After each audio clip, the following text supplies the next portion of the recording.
¿Qué hubo? Bienvenidos y bienvenidas, claro, al capítulo número 30. Sí, señores y señoras, número 30 de Literatus.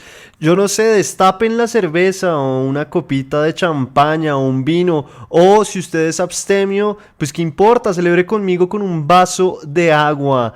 30 capítulos de esta vaina dedicada al género del cuento.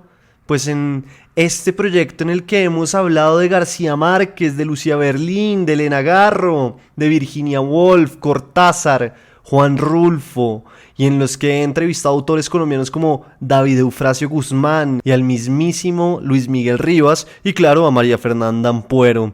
Gracias de verdad a todas y todos los que oyen esta locura llamada Literatus. Gracias por los mensajes que me dejan en Spotify, en Instagram, en Twitter y en el mail. De verdad que siempre los leo con muchísima atención y me llenan de alegría.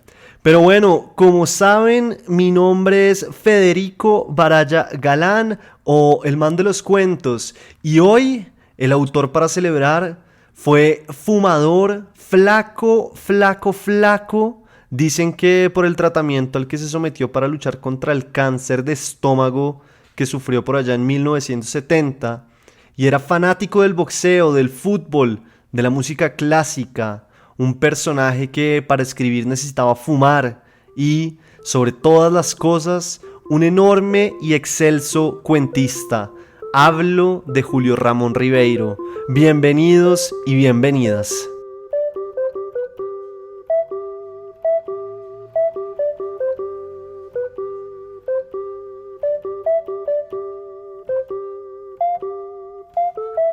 Uno está nutrido de los autores que ama, de los que algo mucho toma y aprende, pero sobre todo uno está nutrido de su propia experiencia.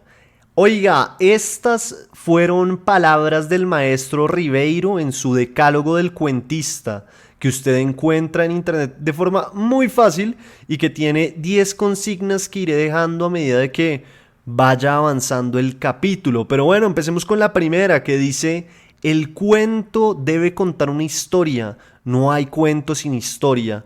El cuento se ha hecho para que el lector a su vez pueda contarlo. Entonces, si usted está escribiendo cuentos, por ejemplo, siempre piense, su cuento, si alguien lo lee, puede ir después a contárselo de forma oral y de memoria a otra persona. Le dejo eso ahí. Bueno, Ribeiro nació el 31 de agosto de 1929, pero la verdad no pienso detenerme mucho en este dato porque cuentan, que es lo que más me interesa, que el padre de Julio Ramón Ribeiro fue su gran maestro en esto de la literatura, porque fue él quien de la mano lo empezó a meter en las lecturas adecuadas. Fue él quien le dijo que mejor que Maupassant era Stendhal, el que escribió Las uvas de la ira, y que mejor que Stendhal era el mismísimo Proust, que escribió En busca del tiempo perdido. Y si algo hemos visto acá en Literatus, y que se ha repetido una y otra vez casi que hasta la saciedad, es que a los autores lo que verdaderamente los forma es la lectura de otros que ya recorrieron este camino y que tienen estilos de los cuales necesitamos robar, aprender para después aplicar lo nuestro. Dentro de los distintos referentes que menciona Ribeiro, que los parte en dos, como en su adolescencia y después ya cuando era más adulto, dice que en su adolescencia siguió mucho a Alejandro Dumas y Julio Verne, los leyó mucho, pero ya más adulto saltó a los autores franceses que había en la biblioteca de su padre, como Balzac, Flaubert, Maupassant, y de ahí saltó a Kafka, a Joyce, a Proust, como les dije, y al mismísimo Faulkner. Pero venga, devolvamos el tiempo a esa etapa que les hablo con el padre. La hermana de Ribeiro, es decir, Mercedes, en una entrevista, tiene una anécdota que a mí me gustó muchísimo, y es que al parecer el papá de ellos solía recostarse en la cama a descansar antes de que sus hijos llegaran del colegio cuando ellos eran pequeños. Y lo que hacía Ribeiro es que siempre que llegaba a la casa buscaba a su papá para contarle como las vicisitudes del día y narrarle lo que le pasó, pero lo que dice Mercedes es que las narraciones eran medio fantásticas, hasta que un día su padre lo interrumpió a Ribeiro y le dijo: a mí me parece que tú vas a ser cuentista. Oiga, pues vea, el papá de Ribeiro tenía como los ojos en el futuro porque no solo acertó, sino que de qué manera. Ribeiro es uno de los cuentistas más importantes de Latinoamérica. El padre de Ribeiro murió cuando él tenía apenas 15 años, entonces ya se podrán imaginar lo que eso significó para el escritor. Y lo que cuenta Mercedes es que después, ya con el tiempo, Ribeiro intentó regresar a esa época en la que estaba con su padre y como conectarse con sus antepasados, todo a través de la escritura, y que hay cuentos del autor peruano que hablan o nos narran lo que fue la muerte del padre, no solo para él, sino como en la familia y cómo fue el suceso. Dicen, o mejor dicho, dice él en una entrevista que le hicieron por allá en 1994, que usted puede encontrar en YouTube y que está bastante buena, que él empezó a escribir desde que estaba en el colegio por allá a los 13 años, lo hacía en las tareas que a veces le ponían y se dio cuenta que a él le gustaba sentarse y escribir ficción. Sin embargo, aclara el autor, empezó a escribir ya con seriedad, como de verdad sabiendo que estaba escribiendo para un fin cuando entró a la universidad a eso de los 17 o 18 años.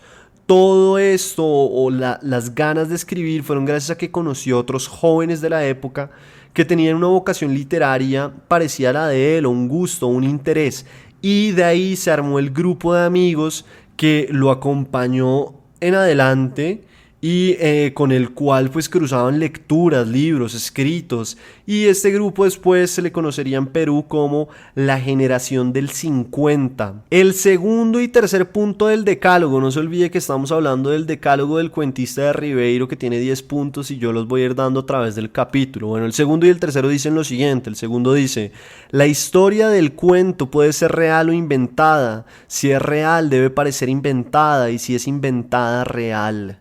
Y el tercero dice: el cuento debe ser de preferencia breve, de modo que pueda leerse de un tirón. Las dos cosas las hemos hablado en Literatus.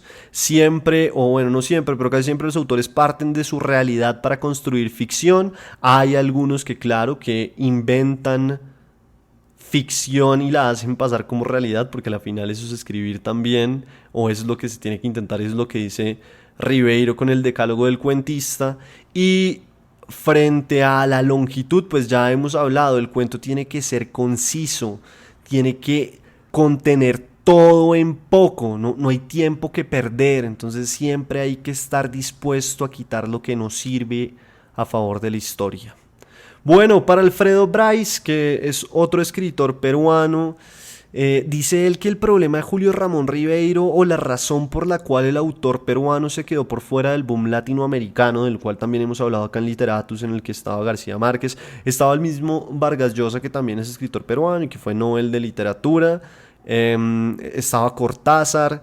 Bueno, él dice que Ribeiro se queda fuera del boom latinoamericano por un hecho muy básico y sencillo, y es que Ribeiro era o fue un cuentista por sobre todas las cosas, y el boom, según Bryce, era un grupo de novelistas. De la universidad, de ahí Ribeiro se ganó una beca y se fue a España, después se fue a París, que era una como de las obsesiones que tenía el escritor, y pues claro, esto por la preferencia de autores franceses que ya había leído y que su papá le había mostrado. Y en París vivió más o menos 20 años, una cantidad de tiempo. Cuando estaba haciendo la investigación me sorprendió mucho que haya vivido 20 años en París. Pero venga, hablemos un poquito de los cuentos de Ribeiro. Según el investigador Jorge Coahuila, los primeros cuentos de Ribeiro fueron del género fantástico, y no es sino hasta que vive en París y le toca trabajar en una estación de tren y en otros trabajos de esa índole que la cosa empieza a cambiar, porque empieza a tener más relacionamiento con las clases populares u obreras. Una vez se casó y tuvo hijos, o sea, yo estoy ya yendo a toda velocidad para que no se me pierdan. Su esposa cuenta que quién sabe si esto es cierto o un cuento chino, pero al parecer en esa época todos los cuentos que el autor escribía, ya casado y con sus hijos, pues apenas los terminaba de escribir, lo primero que hacía era leérselos a su hijo, también llamado Julio. Esta anécdota me recuerda un poco a lo que pasó con El Hobbit de Tolkien, la cual supuestamente, o esa novela o ese libro supuestamente nació como respuesta a que el autor necesitaba contarle historias a sus hijos, y entonces se inventó El Hobbit. Lo cierto es que en otra entrevista el hijo de Ribeiro dice recordar lugares exactos en donde su papá le leía cuentos que recién había escrito.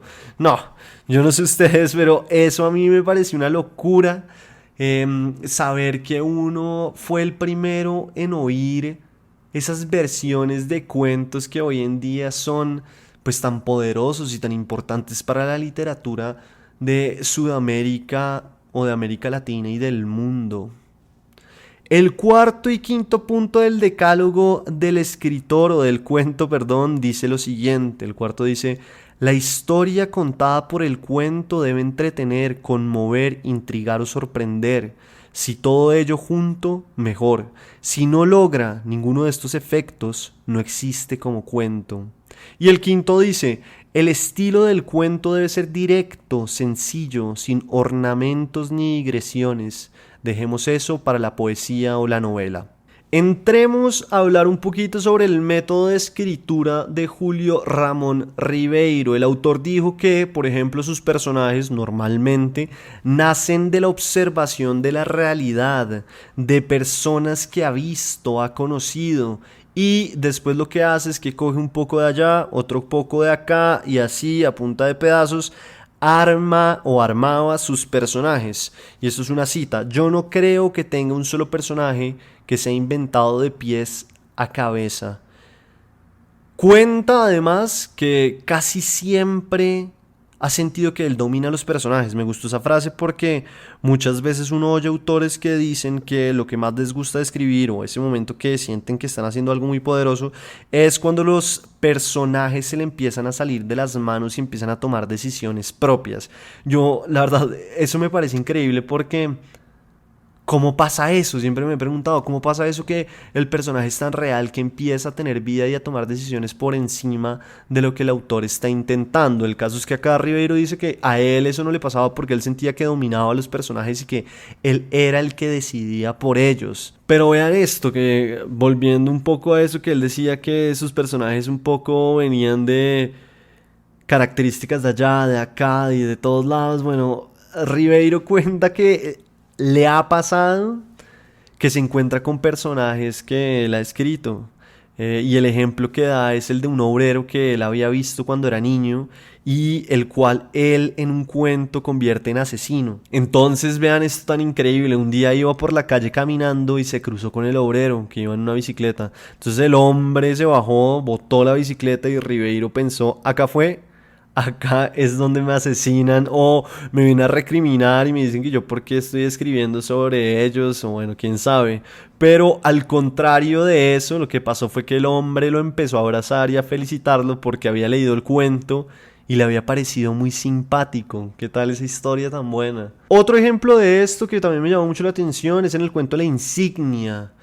Contó Ribeiro que la inspiración nació de una anécdota familiar en la que un tío entró a una organización sin saber nada de la organización, y ahí como quien no quiere la cosa, de repente empezó a escalar dentro de la organización a punto tal que llegó a tener un cargo importante. Entonces Ribeiro cuenta que cuando le preguntaba a este tío que pues de qué se trataba la organización o cuáles eran los objetivos de esa congregación, el tío no podía ni siquiera explicar eso. Y ese es el punto de partida de ese cuento, que si usted no lo ha leído, pues la invitación es a que lo lea. Pero ese es el punto de partida para que veamos un poco más también cómo la ficción parte muchas veces de lo que nos sucede. Por eso Ribeiro dice que él era un observador de su realidad, porque ese era su punto de partida. Y como escritor, Ribeiro nunca estaba satisfecho. Dijo que también los escritores no pueden nunca sentirse satisfechos porque de otro modo dejarían de escribir, porque creerían que ya han culminado su carrera y que tienen una obra maestra. Por eso él siempre creyó que todo lo que hacía era inferior a lo que de verdad podía hacer, solo que no había logrado hacer eso que de verdad podía.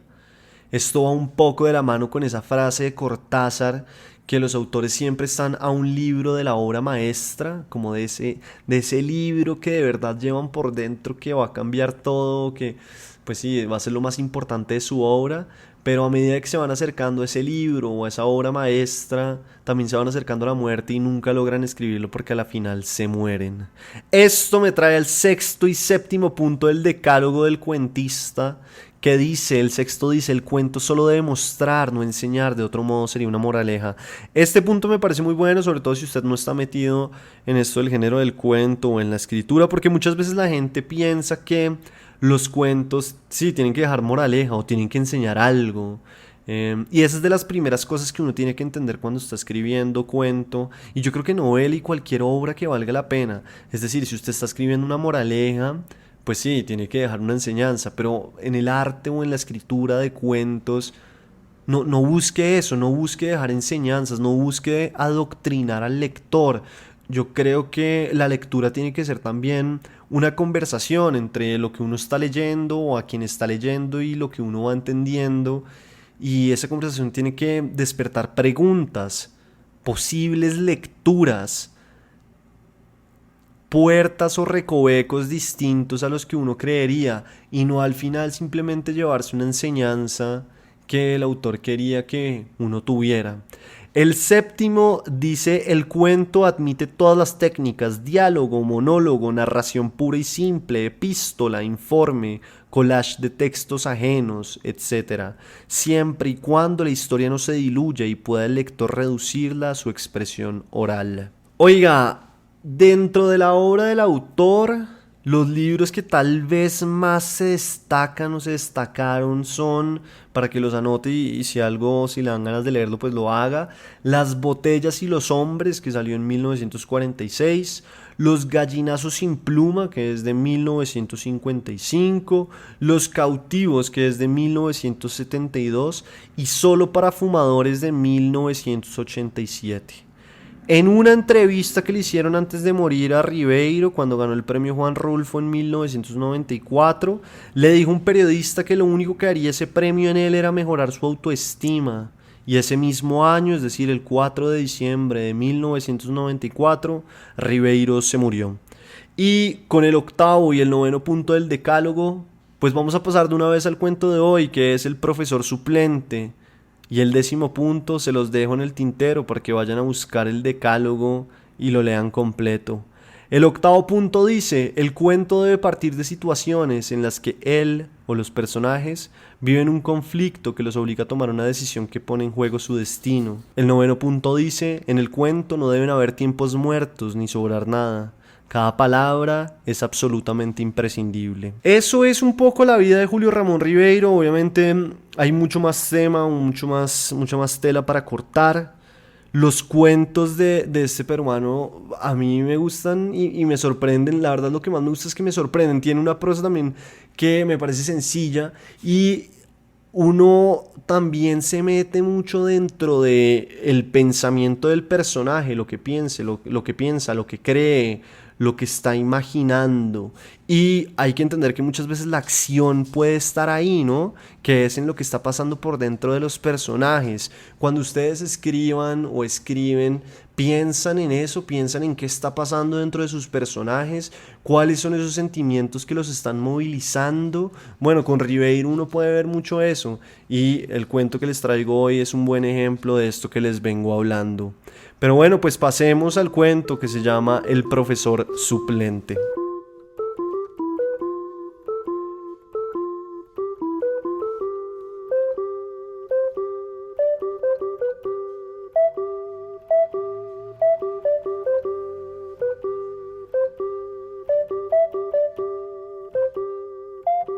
El profesor suplente, por Julio Ramón Ribeiro.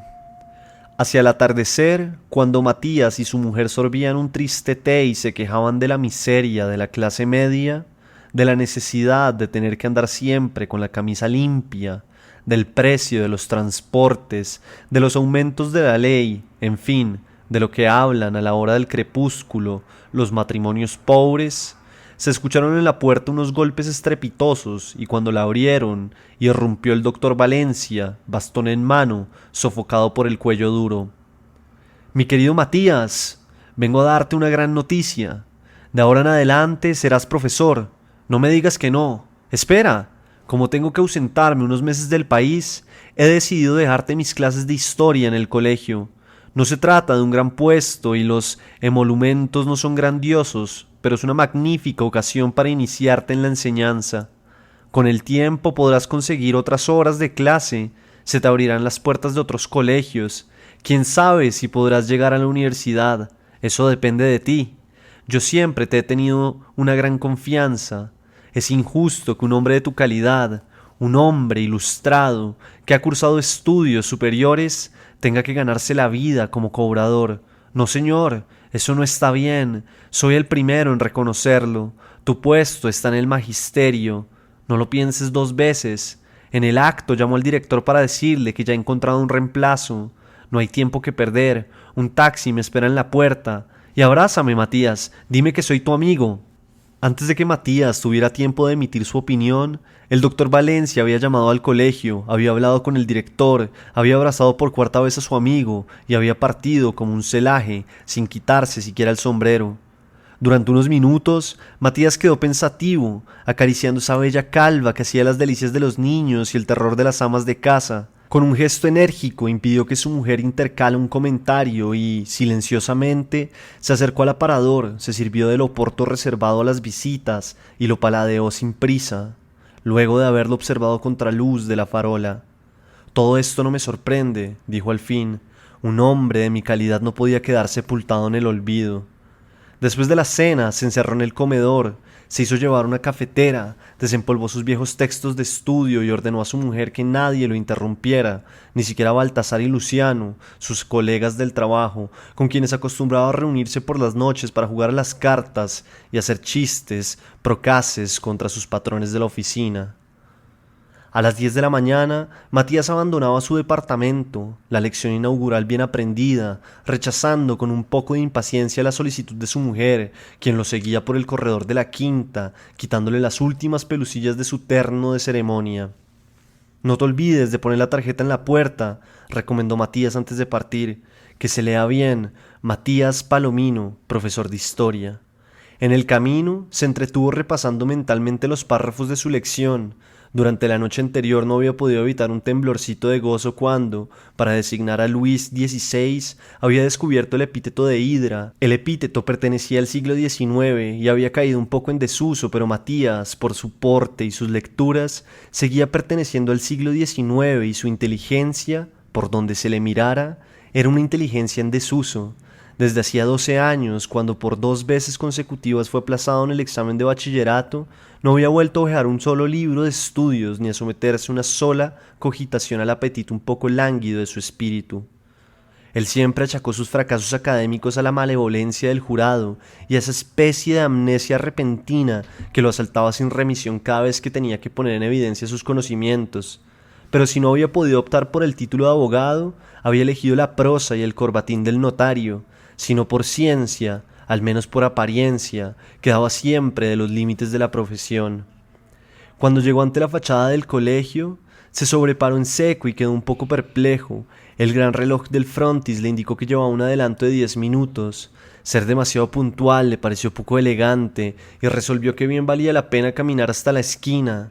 Al cruzar, delante de la verja escolar, divisó un portero de semblante hosco que vigilaba la calzada, las manos cruzadas a la espalda. En la esquina del parque se detuvo, sacó un pañuelo y se enjugó la frente. Hacía un poco de calor. Un pino y una palmera, confundiendo sus sombras, le recordaron un verso cuyo autor trató en vano de identificar. Se disponía a regresar. El reloj del municipio acababa de dar las 11, cuando detrás de la vidriera de una tienda de discos distinguió un hombre pálido que lo espiaba. Con sorpresa constató que ese hombre no era otra cosa que su propio reflejo. Observándose con disimulo, hizo un guiño como para disipar esa expresión un poco lóbrega que la mala noche de estudio y de café había grabado en sus facciones. Pero la expresión, lejos de desaparecer, desplegó nuevos signos y Matías comprobó que su calva convalecía tristemente entre los mechones de las sienes y que su bigote caía sobre sus labios con un gesto de absoluto vencimiento. Un poco mortificado por la observación, se retiró con ímpetu de la vidriera. Una sofocación de mañana estival hizo que aflojara su corbatín de raso. Pero cuando llegó ante la fachada del colegio, sin que en apariencia nada lo provocara, una duda tremenda le asaltó. En ese momento no podía precisar si la hidra era un animal marino, un monstruo mitológico o una invención de ese doctor Valencia, quien empleaba figuras semejantes para demoler sus enemigos del Parlamento. Confundido, abrió su maletín para revisar sus apuntes, cuando se percató que el portero no le quitaba el ojo de encima. Esta mirada, viniendo de un hombre uniformado, despertó en su conciencia de pequeño contribuyente tenebrosas asociaciones, y sin poder evitarlo, prosiguió su marcha hasta la esquina opuesta. Allí se detuvo resollando. Ya el problema de Hydra no le interesaba. Esta duda había arrastrado otras muchísimo más urgentes. Ahora, en su cabeza, todo se confundía. Hacía de Colbert un ministro inglés. La joroba de Marat la colocaba sobre los hombros de Robespierre y por un artificio de su imaginación, los finos alejandrinos de Chenier iban a parar a los labios del verdugo Sansón. Aterrado por tal deslizamiento de ideas, giró los ojos locamente en busca de una pulpería. Una sed impostergable lo abrazaba. Durante un cuarto de hora recorrió inútilmente las calles adyacentes. En ese barrio residencial solo se encontraban salones de peinado. Luego de infinitas vueltas se dio de bruces con la tienda de discos y su imagen volvió a surgir del fondo de la vidriera. Esta vez Matías lo examinó. Alrededor de los ojos habían aparecido dos anillos negros que describían sutilmente un círculo que no podía ser otro que el círculo del terror. Desconcertado, se volvió y quedó contemplando el panorama del parque. El corazón le cabeceaba como un pájaro enjaulado. A pesar de que las agujas del reloj continuaban girando, Matías se mantuvo rígido, testarudamente ocupado en cosas insignificantes, como en contar las ramas de un árbol y luego en descifrar las letras de un aviso comercial perdido en el follaje. Un campanazo parroquial lo hizo volver en sí. Matías se dio cuenta de que aún estaba en la hora, echando mano a todas sus virtudes, incluso aquellas virtudes equívocas como la terquedad, logró componer algo que podría ser una convicción y, ofuscado por tanto tiempo perdido, se lanzó al colegio. Con el movimiento aumentó el coraje. Al divisar la verja asumió el aire profundo y atereado de un hombre de negocios. Se disponía a cruzarla cuando, al levantar la vista, distinguió al lado del portero a un cónclave de hombres canosos y ensontanados que lo espiaban, inquietos. Esta inesperada composición, que le recordó a los jurados de su infancia, fue suficiente para desatar una profusión de reflejos de defensa y, virando con rapidez, se escapó hacia la avenida. A los 20 pasos se dio cuenta de que alguien lo seguía. Una voz sonaba a sus espaldas. Era el portero. «Por favor», decía, «¿no es usted el señor Palomino, el nuevo profesor de historia? Los hermanos lo están esperando». Matías se volvió, rojo de ira. «Yo soy cobrador», contestó brutalmente, como si hubiera sido víctima de alguna vergonzosa confusión. El portero le pidió excusas y se retiró. Matías prosiguió su camino, llegó a la avenida, torció el parque, anduvo sin rumbo entre la gente que iba de compras, se resbaló en un sardinel, estuvo a punto de derribar a un ciego y cayó finalmente en una banca, abochornado, entorpecido, como si tuviera un queso por cerebro. Cuando los niños que salían del colegio comenzaron a retozar a su alrededor, despertó de su letargo, confundido aún, bajo la impresión de haber sido objeto de una humillante estafa. Se incorporó y tomó el camino de su casa. Inconscientemente eligió una ruta llena de meandros, se distraía, la realidad se le escapaba por todas las fisuras de su imaginación, pensaba que algún día sería millonario por un golpe de azar. Solamente cuando llegó a la quinta y vio que su mujer lo esperaba en la puerta del departamento, con el delantal amarrado a su cintura, tomó conciencia de su enorme frustración. No obstante, se repuso, tentó una sonrisa y se aprestó a recibir a su mujer, que ya corría por el pasillo con los brazos abiertos. «¿Qué tal te ha ido? ¿Dictaste tu clase? ¿Qué han dicho los alumnos?» «Magnífico, todo ha sido magnífico», balbuceó Matías. «Me aplaudieron», pero al sentir los brazos de su mujer que lo enlazaban del cuello y al ver en sus ojos por primera vez una llama de invencible orgullo, inclinó con violencia la cabeza y se echó desconsoladamente a llorar.